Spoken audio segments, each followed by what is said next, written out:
আমাদের মর্নিং এখন পেহেলগাম থেকে অনেকক্ষণ আগেই হয়ে গেছে।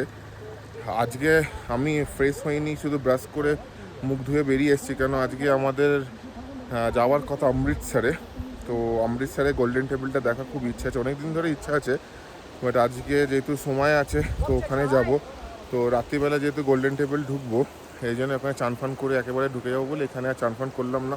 এখান থেকে 408 না 410 কিলোমিটার বলছে, বেশিক্ষণ সময় লাগবে না, 9-10 ঘন্টা লাগবে। তো গিয়ে ওখানে ফ্রেশ হয়ে তারপরে গোল্ডেন টেম্পল দেখতে যাব। আর এটা আমাদের স্টে ছিল, রিভারল্যান্ড গেস্ট হাউস, আর ঠিক এই নদীটার পাশেই। বলবো না যে খুব ভালো, বাট ডিসেন্ট, মানে রিজনেবল রেট, ডিসেন্ট। খাবার দাবার একটুখানি আগে গিয়ে খেয়েছি, এখান থেকে কিছুক্ষণ হাঁটা, 1-2 মিনিটের হাঁটা, ওখান থেকে খেয়েছি।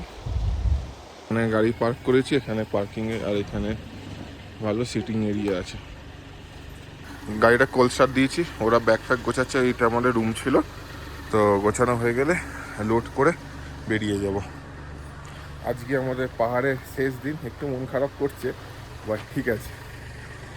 अगली बार फिर आएंगे।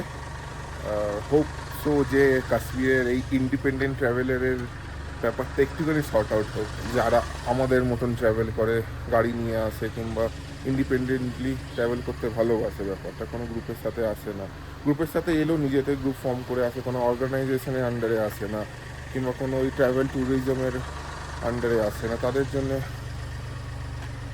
কাশ্মীরটা একটু ডিসঅ্যাপয়েন্ট করলো। ব্যাপারটা একটুখানি শর্ট আউট হোক। এখানে তো অনেক ট্যুরিস্ট আসে, ওদের থেকে টাকা নিতে পারে কিংবা ওদের থেকে সব কিছু ওরা খুশি নিতে পারে, বাট যারা করতে চায় না তাদের এটা জোর জবরদস্তি করে করার তো কোনো মানে হয় না। কিন্তু তারপর আমরা তো বলছি যে আমরা টেক করতে পারি, কিংবা এদিক ওদিক তো আমরা হাঁটতেই পারি, মানে এর থেকে একটু এন্ট্রি ফিস নিক 50-100 টাকা, সেগুলো মানা যায়। বাট এত জোর জবরদস্তি করে যেতেই দিচ্ছে না, ব্যাপারটা সেটা আমার মনে হয় কোথাও একটু খারাপ লেগেছে। বাট ঠিক আছে, এদের এখানকার লোক তো বলছে, সিএম তো 3-4 দিন আগেই অ্যাপয়েন্ট হয়েছে, ওরা একটুখানি ট্যুরিজমের উপর দেখবে। আশা করছি আর আগামী নেক্সট সিজনে সব ঠিক শর্ট আউট হয়ে যাবে। এখন শপিং চলছে। হ্যালো, আমাদের রুম ছিল, এক্সট্রা বেড দিয়েছিল, এখানে 2জন শুয়েছিলাম, এখানে 1জন। আর এটা হচ্ছে ওয়াশরুম। ওয়াশরুমটা বোধহয় নতুন তৈরি হয়েছে, কারণ কোনো মিরর নেই ওয়াশরুমে। এখানে একটা মিরর আছে, অল সেট টু গো। এখন এদের শপিং শেষ হচ্ছে না, এখন আমরা বেরোতে পারিনি, এখন 11টা বেজে গেছে। এদের শপিং করতে করতে 12:30 বেজে গেছিলো বলে লাঞ্চ করেই বেরোবো। এই সুন্দর একটা হোটেল, হোটেল প্যারাডাইস বলে, এখানে ফাইনাল টাইমের জন্যে কাশ্মীরি ডিশ খাচ্ছি। দুটোই অর্ডার দিয়েছি, বেশি অর্ডার দিইনি, এগুলো আগে খাইনি, নতুন ডিশ হবে, দেখে আমরা বেরিয়ে যাবো। 2 প্লেট ভাত এত দিয়েছে। इसको क्या बोलते हैं? तबक मांस। तबक मांस। और ये रोगन जोश, এই চাটনি। আমাদের লাঞ্চ ডান। এখানে 1:30টা বেজে গেছে, কিন্তু প্রচুর খেয়ে নিয়েছে। এবার কী করে গাড়ি চালাবো কে জানে, মানে বাঙালি তো এত ভাত খেয়েছে, এবার ভাত না হলে শরীরটা ম্যাচ ম্যাচ করবে। এবার এখন টেনশন হচ্ছে যে কী করে গাড়ি চালিয়ে এখন যাবো অমৃতসর।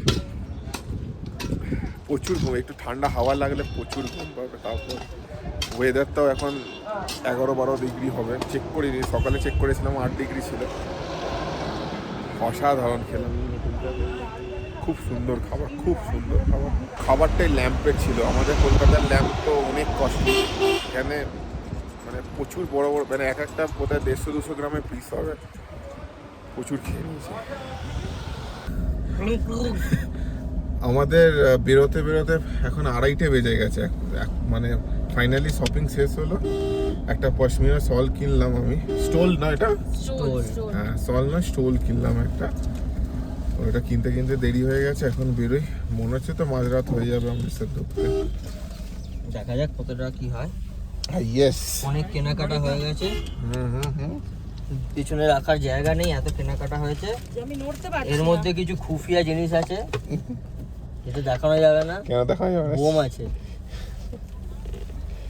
ঠিক আছে, চলো গুড বাই পরে পেহেলগাম। দেখাবো কি আছে না আছে। এটা রেখে দে ভাই।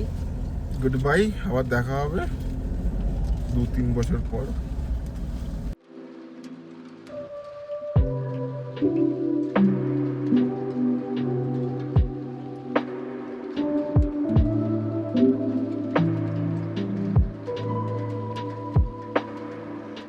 কোথায় সাজানো আছে? যাবি তো ভাই, এই তো দেখ, এগুলো সব হচ্ছে আমাদের পারচেসেস। শুধু পেছনে বসে ঝালমুড়ি খাবে, চকলেট খাবে, আর বসেছে দেখো না।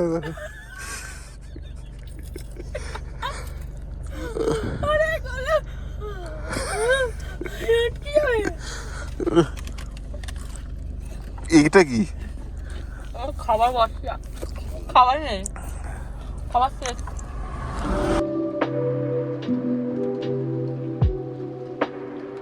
এখানে একটু চা খাবো বলে দাঁড়ালাম, আর পাচ্ছি না, মানে এত খেয়ে ফেলেছি। তারপরে কন্টিনিউয়াস 150-200 কিলোমিটার চালিয়ে নিলাম।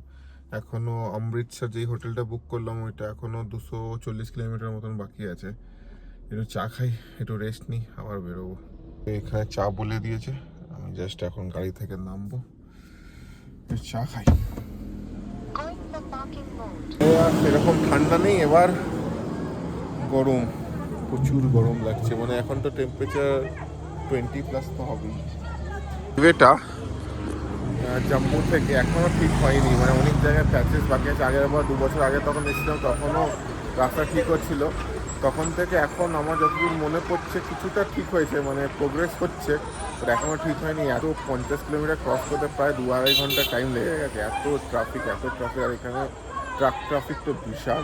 লোডের ট্রাক তো উপরে উঠতে পারছে না, ওখানে আটকে যাচ্ছে অনেক ট্রাফিক। এই কারণে প্রচুর ট্রাফিক লাগছে, প্রচুর জ্যাম লাগছে।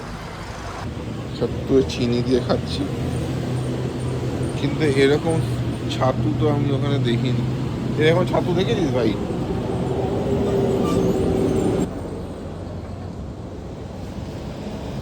অদ্ভুত করে। ঠিক আছে ভাই, হবে না। এবার আমরা রওনা দিই। চা খাওয়া হয়ে গেছে, প্রায় 10-15 মিনিটের ব্রেক নিলাম। এখানে টাইম বেড়ে গেল। এবার রাতে তো কিছু দেখানোর নেই, আবার যেখানে হল্ট নেবো সেখানে দেখা হচ্ছে।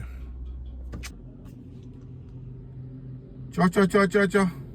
দেখো চিপস নিয়েছে, 1, 2, 3, 4, 5, 6টা চিপস, আর মুখে একটা কি একটা আছে। এই দেখ,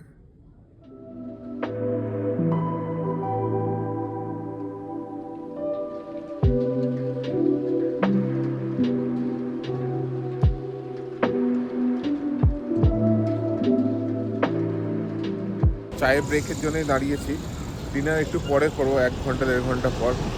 আর কেন জানি না, যবে থেকে কলকাতা থেকে বেরিয়েছি তবে থেকেই রাস্তা খারাপই পেয়ে যাচ্ছে। আমার মনে হচ্ছে যেসব রাস্তাগুলো কভার করছে প্রত্যেকটা রাস্তাই খারাপ।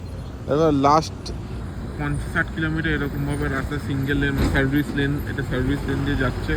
তাই এখানে রাস্তা তৈরি হয়েছে, রাত্রিবেলা দেখাতে পারছি না, বাট এটা পুরো রাস্তা এখানে এখন তৈরি হয়েছে।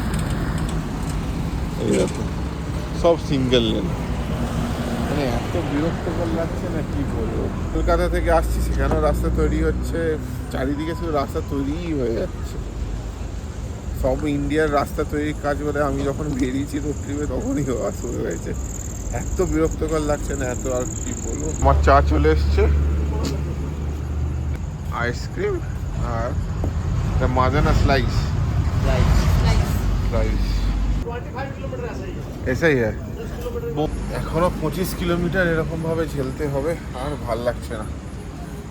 ওই দুপুরে অত হেভি লাঞ্চটা করাই উচিত হয়নি, করেই এরকম অবস্থা।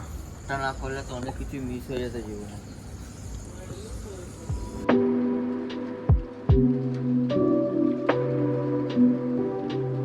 यहाँ से होटल 4 किलोमीटर दिखा रहा है, तो इधर कहीं खाने का कुछ मिलेगा? आगे सभी रेस्टोरेंट भी है, ढाबे, शहर से एंट्री यही है। ডিনারে আর কিছু না পেয়ে এটাই খাচ্ছি, ছোলে ভাটুরে। এটা রুম ছিল, ওয়াশরুমে এখন একজন আসে রেডি হচ্ছে। এখন 11টা বেজে গেছে। কালকে আমাদের কালকে আমাদের ঢুকতে প্রায় 3টে বেজে গেছিলো ডিনার ফিনার করে। তো সকালে ভেবেছিলাম 7:30 উঠবো, বাট ঢুকতে পারিনি।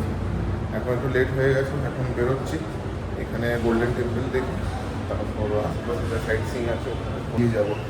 আশা করছি যে 2টোর মধ্যে এখান থেকে গাড়ি স্টার্ট করতে পারবো। একটু নিচে যাচ্ছি বলার জন্য যে এখনই চেক করবো ব্যাগগুলো কি গাড়িতে রেখে দেবো নাকি পরে বেরোবো। दे दीजिए हम लोग गाड़ी में रखते हैं। नहीं नहीं এইটা আমাদের হোটেল ছিল, এখানে গাড়িটা পার্ক ছিল। এখানে হোটেল আর মন্দিরটা ঠিক এর পেছনে, বেশি দূর নয়, 10-20 মিটার দূর মন্দিরটা, একদম সামনেই পেয়েছি। 1500 টাকা নিয়েছে 3 জনে। তো খুব ভালো ছিল, আর খাওয়া দাওয়া বাইরে ছোলা ভাটুরাই খেয়ে নিয়েছি। এখানে শুধু ল্যাপটপ ব্যাগগুলো গাড়িতে রেখে দিচ্ছি, বাকি সব মেন লাগেজগুলো হোটেলেই আছে, যাওয়ার সময় লোড করে বেরিয়ে যাবো। এইদিকে হোটেলটা ছিল, আর এটা হচ্ছে এই বিল্ডিংটার পেছনেই হচ্ছে এন্ট্রিটা। ভেতরে কতটা ভিডিও করতে দেবে জানি না, বাট এখানে বলছে শুধু ফটোই তুলতে দেবে, ভিডিও করতে দেবে না। বাট আমি দেখছি যেমন অবস্থা হবে সেরকম ব্যবস্থা করবো। এটা লঙ্গার হাউস,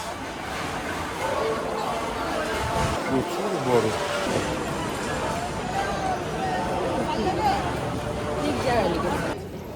এই সব পাওয়া যায়, বাইরে থেকে কিনতে হবে না। আর আমি এখান থেকে পরে ভেতরে যাচ্ছি।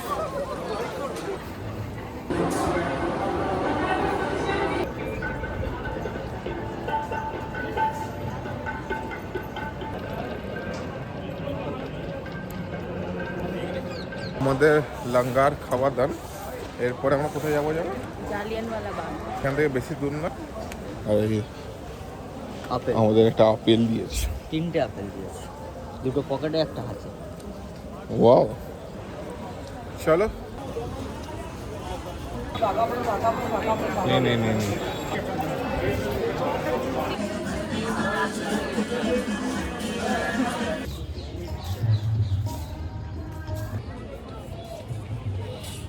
এগুলো সব bullet mark.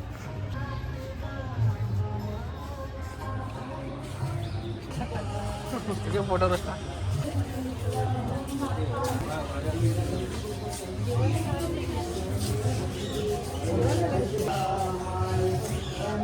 including the killing of soldiers in retaliation to the death of Lama Lajpat Rai.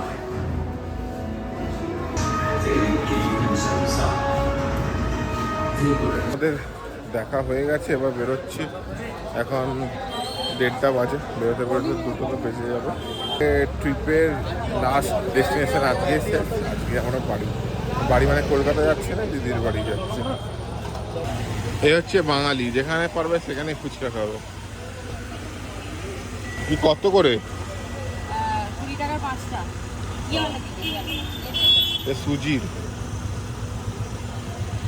Fuchka চলছে, আর আমরা এখানে আখের রস খাচ্ছি। এটা হচ্ছে ট্রিপের শেষ দিন, শেষ জায়গা। একটু মন খারাপ করছে, বাড়ি যেতে এখনও 1 সপ্তাহ বাকি আছে। এখন দিদি বাড়িতে থাকবো, বাট ঠিক আছে, খুব কথা বেশ। যেগুলো এবারে মিস করলাম সেগুলো যাতে পরের বার আসি, এইটা ভেবে যে যেগুলো মিস করেছি পরের বারটা দেখতে হবে, এই জন্য কিছু কিছু জিনিস মিস করে গেছি। চলো বাই, ঠিক আছে।